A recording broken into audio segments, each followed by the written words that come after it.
এতিয়া হুকিয়াকৈ ভাৰতীয় জনতা পাৰ্টিও কাম কৰি আছে, আমিও কৰি আছোঁ, UPPLও কৰি আছে। কিন্তু অহা দিনবিলাকত নিৰ্বাচনী আয়োগে নিৰ্বাচনৰ দিন ঘোষণা কৰাৰ পাছত আমি যৌথভাৱে কেনেদৰে আগবাঢ়িম সেই সম্পৰ্কে আজি আমি বিস্তৃতভাৱে আলোচনা কৰিছোঁ।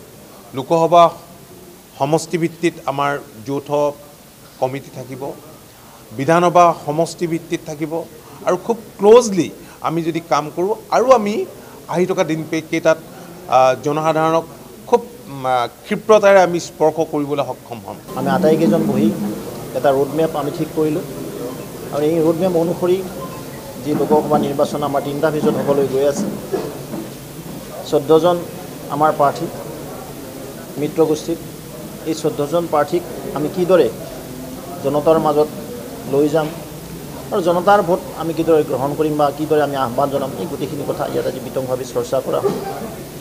লগতে আমাৰ যি প্ৰচাৰ হ'ব আমি জইণ্টলি প্ৰচাৰ কৰিম। আটাইকেইটা দলৰ সন্মানীয় সভাপতিসকল, লগতে আমাৰ যিসকল বিষয়ববীয়া আছে, সন্মানৰ মন্ত্ৰী আছে, জ্যেষ্ঠ নেতৃবৃন্দ আছে, সকলোৱে একাকাৰ হৈ সমাহিত হৈ এই নিৰ্বাচনৰ প্ৰচাৰ আমি তুংগত তুলিম। আৰু আমাৰ বিশ্বাস আছে অসমৰ জনগণে এইবেলি আমাৰ মিত্ৰগোষ্ঠীক আশীৰ্বাদ কৰিব।